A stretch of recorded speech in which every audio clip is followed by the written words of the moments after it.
The Reserve Bank meets this week as inflation pressures pick up both globally and locally. Iron ore prices tumble below $100 a tonne, and Donald Trump hits the campaign trail warning that democracy will end in the US if he isn't elected. Welcome to Fear and Greed, daily business news for people who make their own decisions. It is Monday, the 18th of March, 2024. I'm Michael Thompson, and good morning, Sean Aylmer. Good morning, Michael. We've had a bit of a facelift, Michael. We have indeed, and there's actually a fair bit to talk about. It's a fairly comprehensive facelift, so it's kind of like a full body tuck. Is that a thing?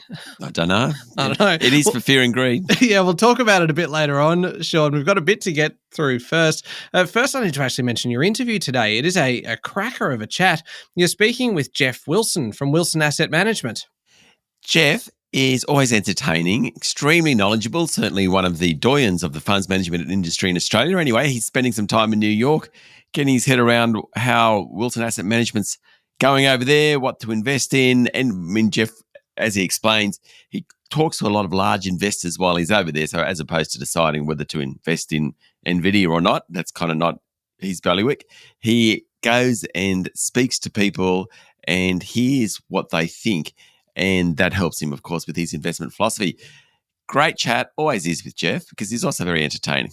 He certainly is, and it is a really good interview. It's coming up after the show, so stick around for that one.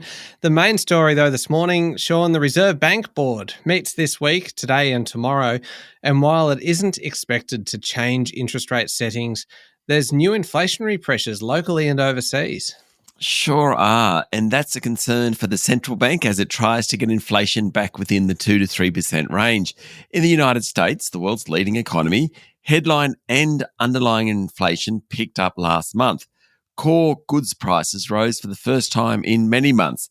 Producer prices also rose. The view among economists is that the final part of the road to get inflation lower is just getting a bit rocky. And maybe the Fed won't start cutting rates in June as tipped. What happens in the US is a decent guide to what will happen in Australia. So the fact that bond investors at the beginning of the year were pricing in 175 basis points of rate cuts, now they reckon it's just 75 basis points, is of great interest to anyone in Australia with a mortgage. The US Central Bank meets on Wednesday, so we'll hear more from them then. But all eyes will be on whether they think inflation, that road to inflation around that 2.5% level for the US, whether or not they're getting there. All right, so we talked really about the global side. What are the local inflation pressures? Well, at the moment, it's mostly about wages. So the federal government over the weekend had to fight off criticism that a big boost in pay to aged care workers won't be inflationary or have the potential to delay rate cuts. Aged Care Minister Annika Wells played down the suggestion that the massive increase announced on Friday could trigger a wage price spiral. Now, the Fair Work Commission on Friday found that the work of aged care workers has been undervalued, recommended a 13.5% pay rise. It follows an interim judgment last year that gave more than 250,000 direct care workers a 15% pay rise. Rather than awarding an across-the-board increase on Friday, that's for direct aged care workers, the Commission's awarded a series of further increases depending on your qualifications, basically. If the aged care outcome flowed through to other care workers, you could end up having some very, very big pay increases for hundreds of thousands of people. And that's a risk. Not that they don't deserve it. They probably do. I'm sure they do.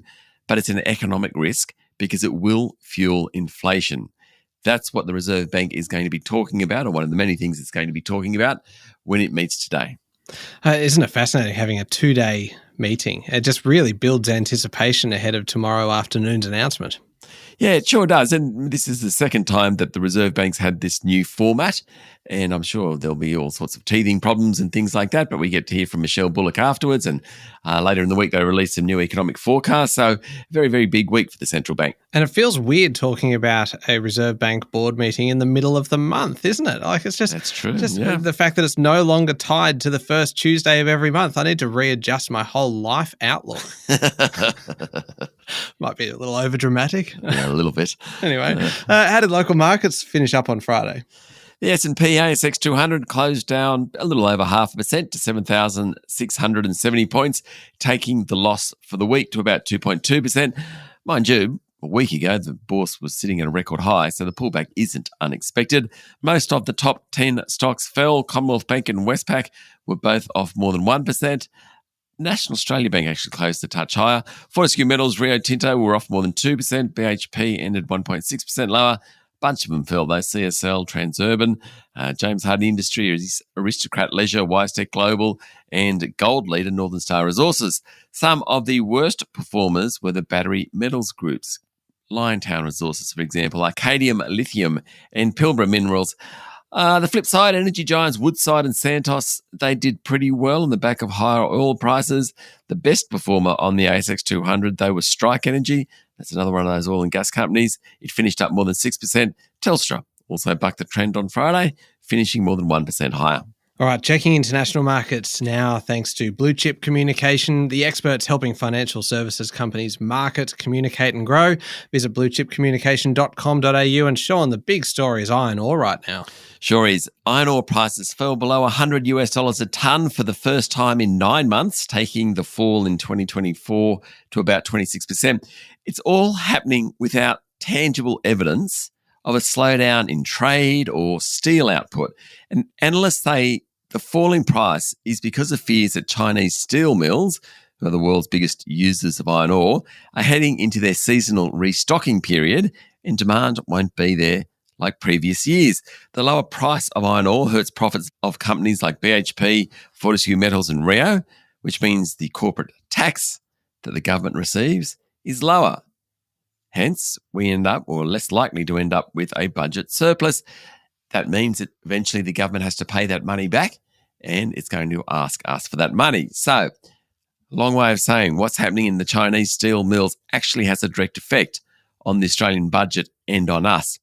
Away from iron ore, Michael, other commodities are performing better. Copper's trading higher, and that's a bellwether commodity for the global economy, of course, so a higher price should suggest good news for the economy. And oil prices are also at their highest level since November last year. I'm sure that's good for all those oil explorers out there, not so much for we car drivers. No, certainly not at the Bowsers.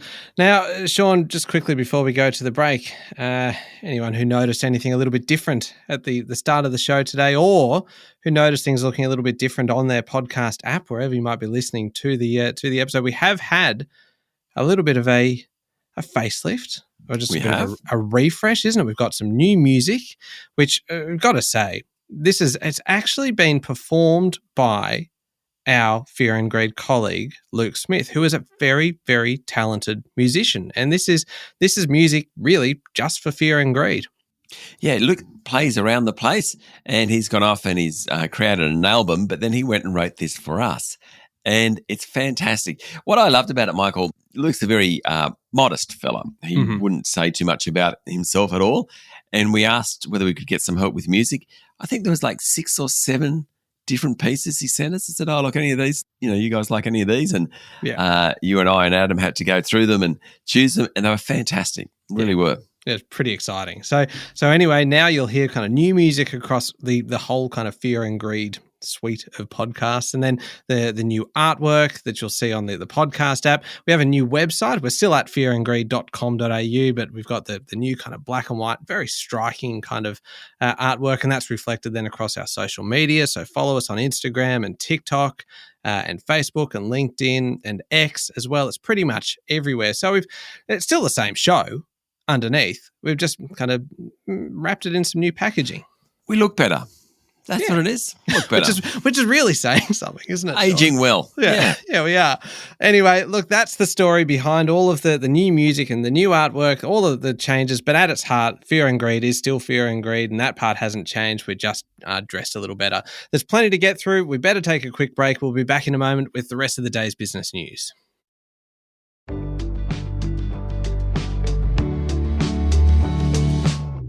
Sean, it was a pretty good week for auction results, with the preliminary clearance rate coming in at 74%, even though there was more than 2,700 auctions, making it the second busiest week of the year. The housing market is very resilient, no doubt about that. All capital cities except Sydney recorded a rise in the preliminary clearance rate. But while Sydney's rate was lower than a week ago, it was still one of the highest of the capitals at just under 75%. Melbourne bounced back after last weekend's long weekend and came in at over 72%, but the best result was Adelaide, which came in at 92.6%. Not bad from 81 auctions, that was. Brisbane came in at 72%. Canberra was almost 70%. The big test really comes next weekend. The week before Easter is traditionally one of the biggest of the year, and 3,400 homes are going up for auction.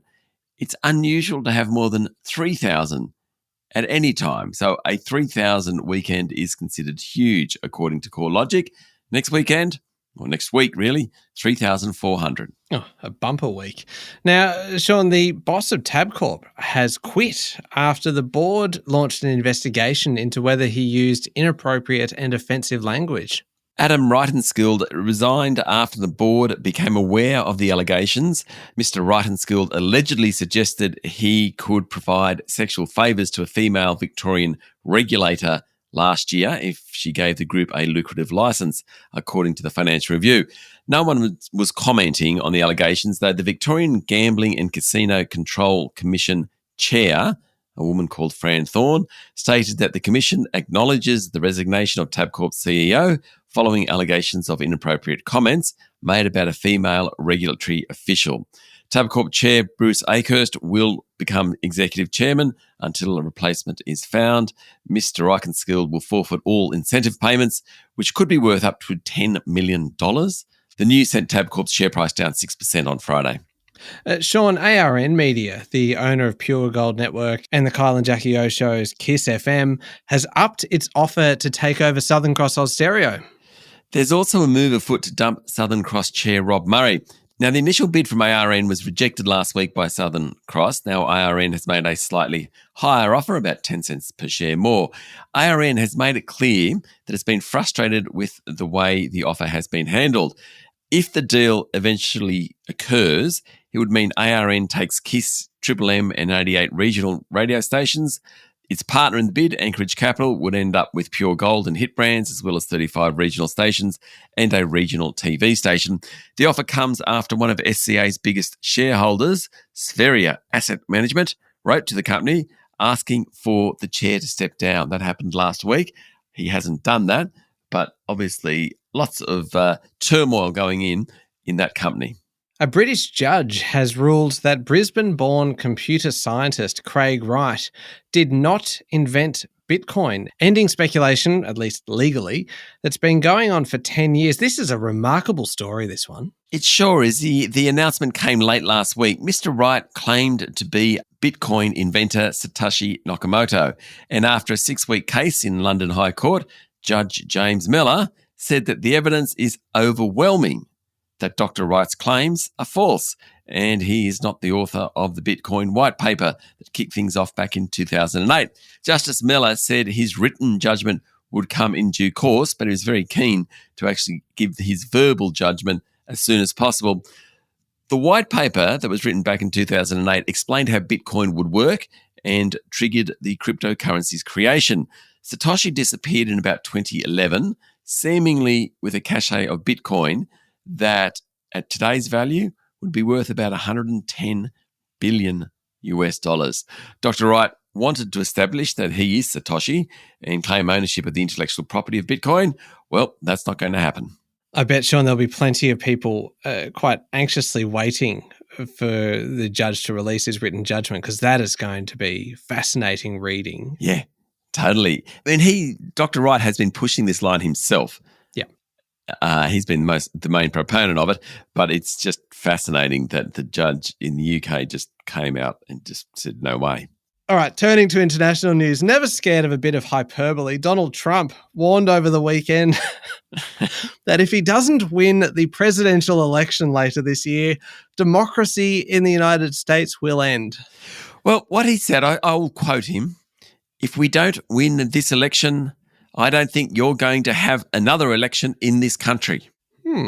He went on, "If I don't get elected, it's going to be a bloodbath for the whole country." Really? Really? Like, I've got to put up with this for the next 6 months. Mr. Trump also paid tribute to supporters who are currently in jail for rioting at the US Capitol in January 2021, calling them unbelievable patriots and hostages. He repeated his previous claims that the 2020 election was stolen from him. He also threatened to impose 100% tariffs on cars made in Mexico by Chinese companies. Anyway, the polls are close. The Reuters Ipsos poll last week found the two candidates in a statistical tie with registered voters. I don't know. I just don't think using terms like bloodbath is very helpful. And people who stormed the Capitol building, unbelievable patriots. No, they're criminals. That's why they're in jail. Oh, God. It's beyond me. Sean, Vladimir Putin is set to win the Russian election held over the weekend, which it's not really a surprise, is it? And the turnout of people voting was low. That's about the kind of main interest in this story because Vlad was always going to get the job. The turnout was about 59%, according to the Russia Central Election Commission. Putin received a record 77% of the vote in 2017, when the turnout was 68%. Now, the Kremlin wants a similar result this year to justify its war with Ukraine and confrontation with the West, according to Bloomberg. Hence, I reckon it could be 78, 79% that Vladimir Putin gets this time round. He faced no serious opposition in the tightly controlled election. There were three other candidates, but they were all representing parties loyal to the Kremlin. He's already Russia's longest-serving leader since Soviet dictator Joseph Stalin. He's held the job for 25 years now, and he's been re-elected for another 6. And finally, Sean, an 800-year-old dormant volcano in Iceland near the capital of Reykjavik is erupting, with lava flowing near a fishing town already severely damaged by earlier eruptions. The eruptions began late last year and activity has picked up in recent days. Michael, it is worth Googling because the pictures are absolutely spectacular.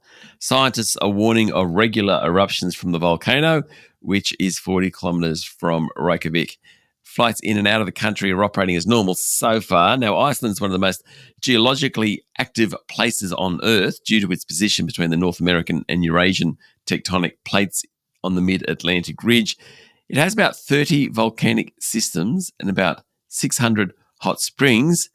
And this particular volcano, which basically lay dormant for 800 years over the past couple of months, it just hasn't stopped erupting. That is incredible. All right. Up next is the Fear and Greed Daily Interview. You're talking today with Jeff Wilson from Wilson Asset Management, joining you from New York. Yes, he tells me what he's doing over there, what he's thinking in terms of global small caps, and just what he's hearing around the place. It's a fascinating interview. Yeah, it certainly is. It is up next in the Fear and Greed playlist on your podcast platform or at fearandgreed.com.au, the new and improved fearandgreed.com.au. And also, Sean, after listening to Jeff Wilson, stick around as well for Fear and Greed the week ahead with our resident economist, Stephen Koukoulas. Yep, Stephen, of course, is very excited this week. So much going on in central bank land, and it's all about interest rates and things like that. He doesn't think there'll be any change. I mean, I think everyone agrees on that, but he's very interested in what the wording is going to be like. So always an enthusiast, Stephen. Always great to talk to. Yeah, very much agreed. Thank you very much, Sean. Thanks, Michael. It's Monday, the 18th of March, 2024. Make sure you're following the podcast and please join us online on LinkedIn, Instagram, TikTok, X and Facebook. I'm Michael Thompson and that was Fear and Greed. Have a great day.